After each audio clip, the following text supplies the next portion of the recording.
Bonjour à tous, je vais vous présenter le master Justice, Procès, Procédure.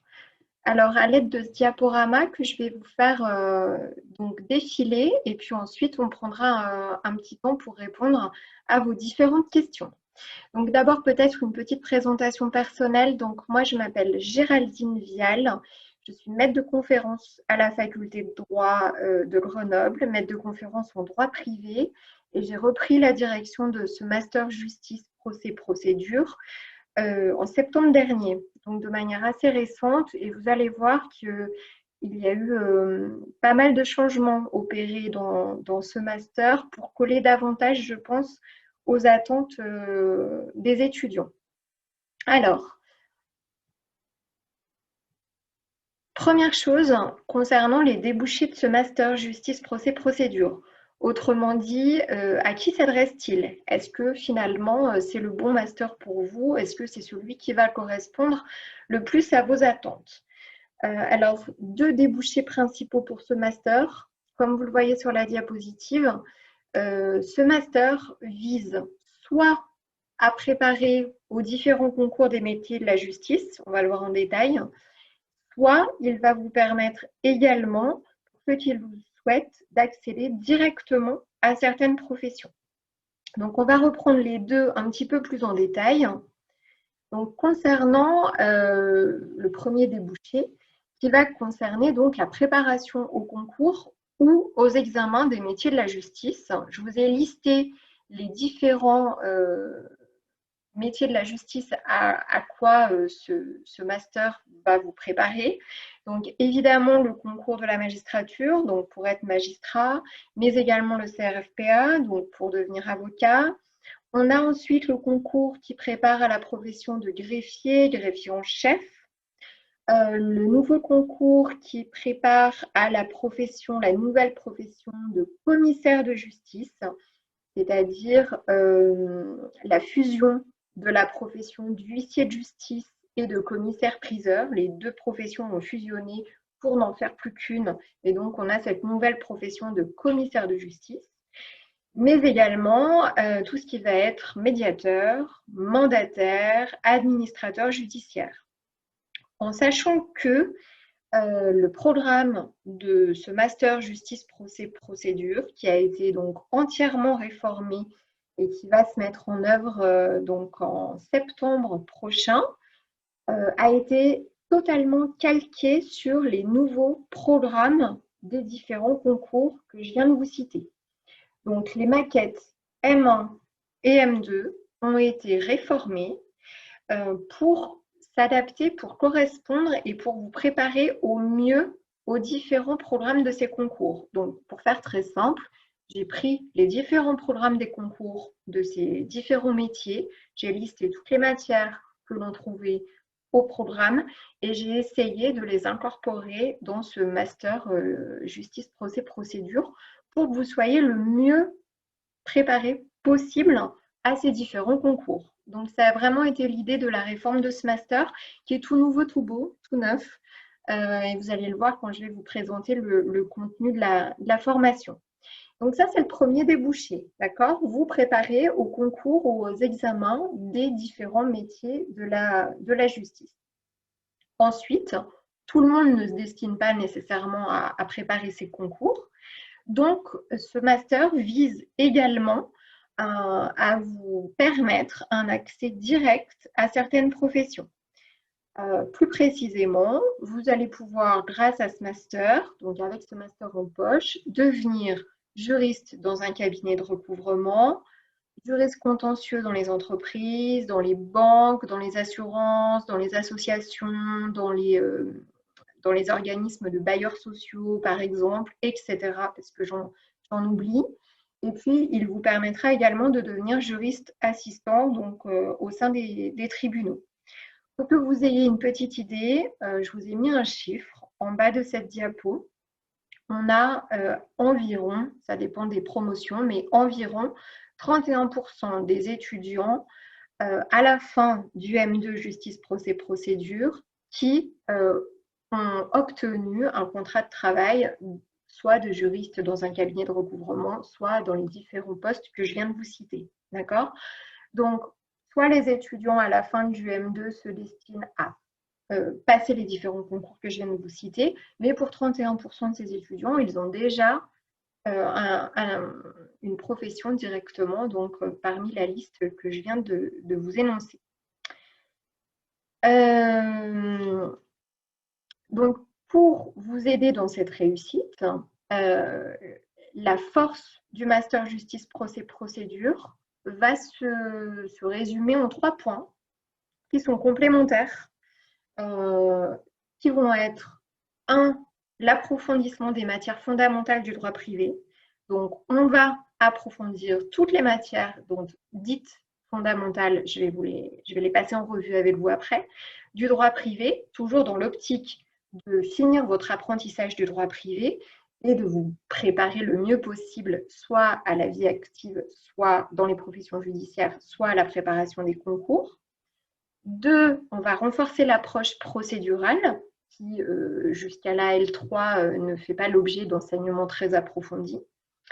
Et puis, on va également vous autoriser, ça c'est assez nouveau, la découverte d'enseignements pluridisciplinaires, mais recentrés, axés autour de la justice. Donc là encore, je vais vous citer les différentes matières qui correspondent et vous allez voir qu'on va ouvrir un petit peu vos compétences, votre point de vue, mais toujours en restant axé autour de la justice pour vous donner une culture et des notions indispensables, là encore, à la réussite de ces différents concours. Donc, l'idée, c'est que on va vous spécialiser en procédure et en justice, enfin, voilà, tout en conservant un profil privatiste, d'accord ? Donc, vous restez des privatistes, mais en même temps, on se spécialise dans le domaine de la justice. Alors là, vous voyez un petit peu comment vont se découper vos 2 années de master. La première année, on va essentiellement approfondir les matières de droit privé. Donc, terminer votre apprentissage des différentes matières du droit privé, que ce soit le droit civil, le droit pénal, mais également le droit du travail ou encore le droit commercial, etc. D'accord? Donc, pas seulement le droit civil et le droit pénal, le droit privé en général. En 2e année de master, on va plutôt axer sur le renforcement de l'approche procédurale. Donc là, vous allez voir notamment les différentes procédures et surtout les dernières réformes concernant ces procédures. Vous allez voir, mais j'y reviendrai, que vous allez analyser des dossiers à l'aide de magistrats qui vont venir vous donner des cours ou de professionnels de la justice, tels que des avocats ou des médiateurs. On va organiser des simulations de procès, des concours de plaidoirie, mais là encore, je reviendrai là-dessus pour vous expliquer en quoi cela va consister et en quoi ça sera vraiment un atout dans ce master. Et puis, on va également vous présenter différents outils, de nouveaux outils, qui sont aujourd'hui à la disposition des juges, tels que les algorithmes, par exemple, ou des outils d'analyse des contentieux. C'est ce qu'on va appeler la justice prédictive, dont vous avez peut-être déjà entendu parler, qui est très en vogue actuellement. Et donc, on va essayer d'axer sur ces nouveaux procédés modernes qui contribuent à une autre vision de la justice. Donc, M1, axé sur plutôt la fin de l'apprentissage des matières fondamentales. M2, renforcement de l'approche procédurale. Et pour les 2 années, donc que ce soit à partir du M1, mais également jusqu'en M2, on va vous proposer des matières pluridisciplinaires autour de la justice. Exemple, un cours d'histoire de la justice, qui est un nouveau cours, mais je reviendrai là-dessus aussi, donc qui va être mis en place à partir de la rentrée de septembre. Donc, histoire de la justice, pour que vous ayez un bagage un petit peu solide pour vos introductions, notamment de dissertation dans les différents concours. Donc, un cours fait par un historien du droit sur cette histoire de la justice. Vous allez également avoir un cours de justice comparée, où là, on va comparer le système de justice français avec le système de justice des pays de common law, avec notamment le fonctionnement de la Cour suprême, les différents arrêts de la Cour suprême, les arrêts importants. Voilà, vous allez avoir également un cours de justice numérique, justice prédictive, on y reviendra, qui sera axé sous la forme d'un projet de promotion. Mais je vais vous en dire plus juste après. Donc, vous voyez des matières pluridisciplinaires, c'est-à-dire pas seulement des matières juridiques au sens strict, mais des matières voilà, qui concernent plusieurs spécialistes de différents domaines et qui vont venir vous apporter une vision un petit peu plus large de ce qu'est la justice, en tout cas une vision plus large de ce que vous avez eu jusqu'ici. Alors plus précisément sur le contenu de la formation, d'abord concernant le M1, alors je vous ai listé les matières, mais je vais plutôt vous les présenter semestre par semestre sur la diapo d'après. Même chose pour le M2. Alors, je vous mets tout de suite les différents semestres. Ça sera peut-être plus simple pour vous expliquer. Et je vous ai mis en vert les cours nouveaux, donc qui ont été créés cette année et qui vont rentrer en vigueur en septembre prochain. Donc, vous commencez le Master 1 avec, vous le voyez, un premier semestre où vous allez faire du droit civil, mais également une unité qui va s'intituler Justice, avec notamment du DIP et un cours d'histoire de la justice. Et puis après, vous avez une unité qui va s'appeler matière de spécialité. Là, vous n'en avez qu'une ce semestre-là. Le semestre suivant, vous en aurez plusieurs. Là, en l'occurrence, c'est le droit pénal des personnes. Vous voyez que c'est calqué selon le programme de révision des concours, puisque vous avez généralement au concours le droit civil et puis de la procédure. Et ensuite, vous allez devoir choisir des matières de spécialité. Au S2, même chose, vous avez une unité droit civil et procédure où on intègre déjà les procédures civiles d'exécution, notamment pour tous les étudiants qui vont se destiner à l'exécution des décisions de justice et des différentes créances à recouvrer, notamment je pense aux huissiers. Et puis vous avez une unité justice avec du droit processuel, du droit de la CEDH cette fois-ci. Et là, dans les matières de spécialité, vous aurez encore du droit pénal, mais également du droit du travail et du droit des entreprises en difficulté, qui sont autant de matières de spécialité qui sont proposées dans les concours. Vous savez que vous devez choisir une matière de spécialité, donc on continue de vous les faire travailler. Master 2, alors dans le Master 2, vous allez avoir d'abord une unité qui va s'intituler Droit commun du procès, et là vous voyez, vous avez plein de nouvelles matières. Donc on va commencer par une matière qui va s'intituler Grands principes du droit de la preuve civile et pénale. Alors vous allez voir que le droit de la preuve, c'est une matière qui vient d'être ajoutée dans les programmes de révision des concours, notamment ENM et CRFPA, et qui jusqu'ici n'est pas enseignée et qui est enseignée dans très peu de facultés françaises, mais à la faculté de droit de Grenoble, on a la chance d'avoir des spécialistes de droit de la preuve. Du coup, on a intégré cette matière au programme du master. Donc, vous allez étudier le droit de la preuve, c'est-à-dire comment faire pour apporter une preuve en justice, une preuve qui porterait atteinte à la vie privée, à la loyauté de la personne, à son intégrité physique, est-ce qu'elle serait quand même recevable ou pas, quelle force elle aurait, etc. Donc, première matière, grand principe du droit de la preuve civile, mais également pénal. Ensuite, vous aurez du droit processuel approfondi, tout ce qui est droits fondamentaux du procès. Après, un volet procédure civile et pénale avec, là encore, une nouvelle matière qui va concerner toutes les procédures civiles spéciales, donc les différentes procédures devant les différents tribunaux, les procédures orales ou écrites, etc. Les procédures rapides sans passer devant le juge, ce genre de choses. Et puis également tout ce qui est mode alternatif de règlement des litiges. Donc, tous ces modes alternatifs de règlement des litiges qui sont hors procès ne sont là encore pas étudiés jusque-là et ont été rajoutés au programme des différents concours. Donc là, vous en aurez toute une partie d'une matière.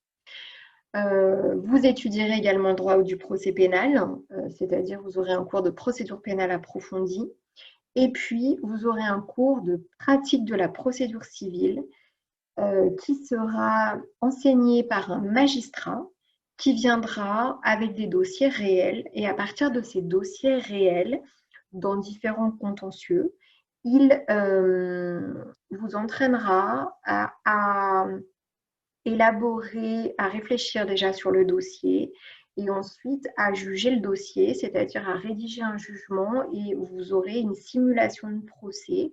Donc, il vous entraînera à la fois à réfléchir sur les problèmes juridiques qui se posent d'après ce dossier, mais également à aller plus loin et à vous comporter, à vous mettre dans la peau d'un magistrat.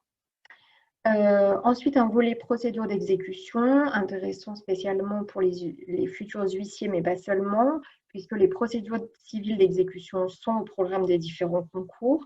Et puis, vous aurez donc des mesures conservatoires, des titres exécutoires, mais également tout un pan droit de l'exécution des peines. Donc, comment s'exécutent les peines qui ont été prononcées par le magistrat. Et puis, au S2, vous allez avoir une unité entière sur ce qu'on a appelé les grands thèmes de la justice contemporaine.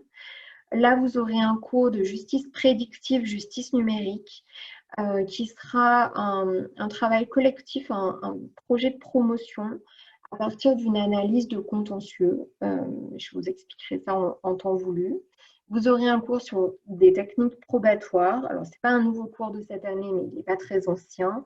Et il est destiné à vous présenter les différents éléments de preuve en justice. Donc, par exemple, on étudie en détail la preuve par mail, la preuve par vidéo, la preuve par GPS, la preuve par enquêteur privé, la preuve par ADN, toutes les différentes techniques de preuve en justice, le constat d'huissier, etc., etc. D'accord ? Tous les modes de preuve sont passés en revue dans les différents contentieux pour connaître leurs forces et pour que quand vous serez un jour avocat ou magistrat, vous saurez quelle est la valeur de ce mode de preuve qui est porté devant vous en justice ou quelles sont les chances de succès de votre client s'il vous apporte une preuve par SMS ou un post qui a été publié sur Facebook. Que vaut-il en justice, par exemple ? Ensuite, vous aurez un cours d'actualité et réforme de la justice, où là, on va vous présenter les dernières actualités de réforme de la procédure et de réforme de la justice, donc très important pour les concours. Un cours de justice comparée dont je vous ai déjà parlé, qui vous sera enseigné en anglais, parce que l'anglais juridique est également au programme des concours et il faut continuer de le travailler. Donc, vous aurez de l'anglais juridique en Master 1, mais également, là, vous voyez que vous avez un cours de fond qui est dispensé en anglais. Un cours d'outils d'aide à la décision et pratiques juridictionnelles. Donc là, un nouveau cours également où on va vous présenter les différents outils qui sont mis à la disposition du magistrat pour les aider dans leur prise de décision. Par exemple, vous verrez que pour fixer le montant d'un dommage corporel, on va utiliser des barèmes. Même chose en matière de prestations compensatoires. Que valent ces barèmes en justice? Comment se comporte le juge face à eux, etc. Après, vous aurez une unité sur le contentieux civil où là, on va actualiser, passer en revue les dernières évolutions, d'abord dans le contentieux des personnes et de la famille, et ensuite, nouveauté dans le contentieux des contrats et des obligations. Parce que vous avez besoin, à la fin du M2, d'être à jour sur les différentes évolutions de ces 4 matières fondamentales, personnes, famille, contrat, obligations. Et puis ensuite, vous aurez une unité méthodologie insertion professionnelle, où là, vous avez un peu de méthodologie de la recherche juridique, comment faire une recherche en droit. Vous aurez des conférences de professionnels invités, donc à la fois des médiateurs, des avocats. Vous allez avoir également donc, un magistrat qui va intervenir pour vous faire un cours, mais également des huissiers. Donc, 4 huissiers interviennent dans le master pour vous donner des cours aussi, et 3 avocats. D'accord ? Donc, vous avez différents professionnels qui vont intervenir. Et puis enfin, vous aurez un exercice de recherche juridique à nous présenter, soit un mémoire, soit ce qu'on appelle un dossier de recherche, donc sous la forme d'exposé. pourrai éventuellement vous en dire plus après. Et puis, vous avez un stage obligatoire d'au moins 2 mois à partir du mois d'avril. Donc, pour vous résumer tout ça, concernant ces nouveautés, et c'est plus du master JPP par rapport peut-être à d'autres masters avec lesquels vous pouvez hésiter, on a aujourd'hui, donc enfin, en tout cas à partir de la rentrée prochaine, on aura de nouveaux enseignements. Donc, ce fameux cours d'histoire de la justice, mais également donc des mises à jour sur toutes les dernières réformes, que ce soit en justice, en procédure, en contrat, en obligation. Le cours sur les nouveaux outils numériques d'aide à la décision, le cours de droit de la preuve, etc., etc. Donc, que des cours qui sont soit au programme de révision des concours, soit qui sont une vraie plus-value dans vos révisions, soit pour accéder directement à certaines professions. Par exemple, si vous voulez être juriste assistant ou juriste contentieux, vous allez devoir être à jour sur les différentes procédures qui s'appliquent. Donc, c'est vraiment des outils qui sont faits à la carte pour votre profil d'étudiant. Ensuite, vous avez donc ces fameuses simulations de procès avec un magistrat à partir de dossiers réels, qui sont des vrais plus parce que vous analysez un vrai dossier, vous voyez ce qu'est un vrai dossier judiciaire, à quoi ça correspond, vous l'étudiez en détail et ensuite vous vous mettez dans la peau du magistrat ou de l'avocat pour résoudre ce dossier.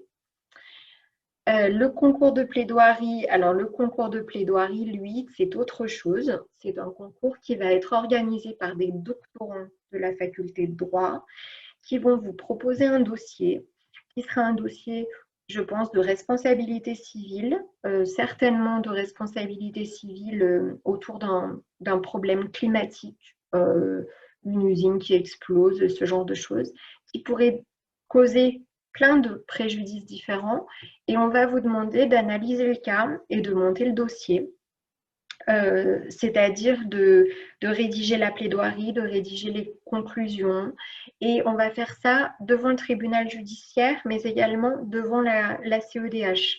Donc vous allez devoir former des équipes, travailler en équipe et on aura, pour faire simple, le demandeur devant le tribunal judiciaire et le défendeur.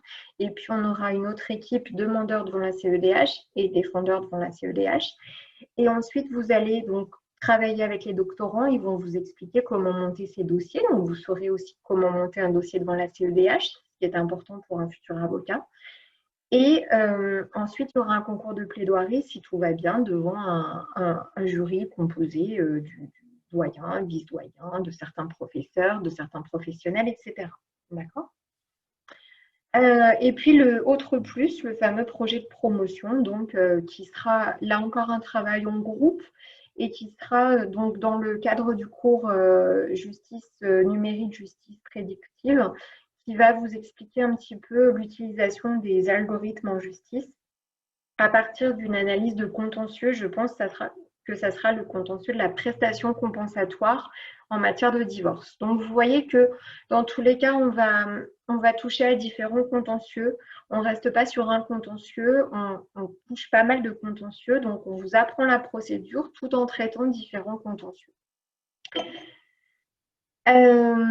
Donc, les atouts de ce master, même si je pense que je vous l'ai déjà pas mal présenté, ces différents atouts.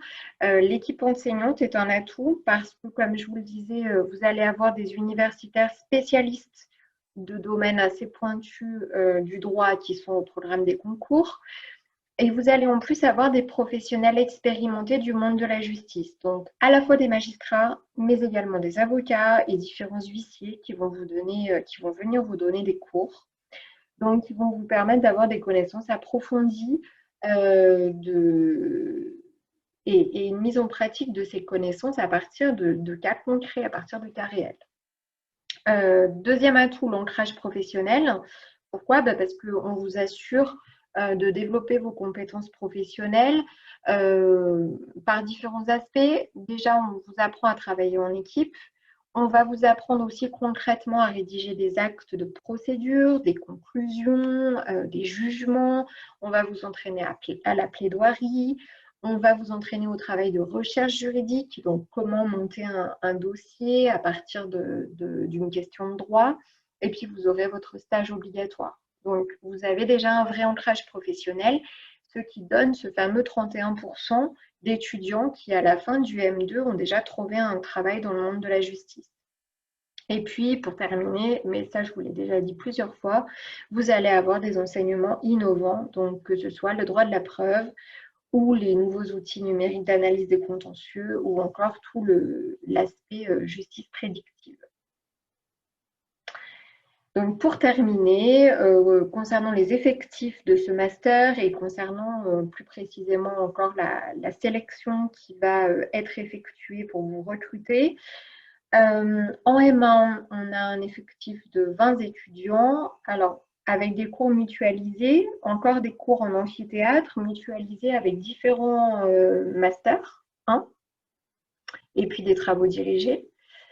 En M2, on retrouve ces 20 étudiants avec cette fois des cours qui ne sont plus en amphithéâtre, auxquels ne sont plus adossés de travaux dirigés, mais on a des cours donc en petits effectifs, soit de 20, soit de 40, parce que parfois les cours sont mutualisés avec un autre Master 2, et puis qui sont plutôt sous la forme de séminaires ou de conférences ou de travail personnel, d'exposés que vous aurez à présenter à vos différents enseignants, etc. Et plus précisément, donc, concernant la sélection, alors vous allez être sélectionné sur dossier par rapport à vos notes. D'accord? Donc, c'est vraiment vos notes qui vont nous intéresser pour la sélection. Vos notes, éventuellement, on va regarder si vous avez eu des sessions 2, si vous avez essuyé des redoublements, ce genre de choses. Donc, c'est vraiment vos notes le plus important. Ensuite, on regardera vos stages. Donc, est-ce que vous avez déjà réalisé des stages dans le domaine de la justice notamment ou de la profession que vous visez? Puisqu'on regardera enfin votre projet professionnel. Donc, est-ce que vous avez un projet professionnel solide, abouti, sérieux, voilà. Donc, si vous avez des notes un peu moins bonnes que les autres, mais que vous avez effectué beaucoup de stages liés à votre projet professionnel qui est déjà très abouti, bon, ça peut faire pencher la balance en votre faveur. En sachant qu'on a donc entre 95 et 100% de réussite dans ce master. Donc, une fois que vous êtes entré dans ce master, vous avez de grandes chances de ressortir avec votre diplôme en poche.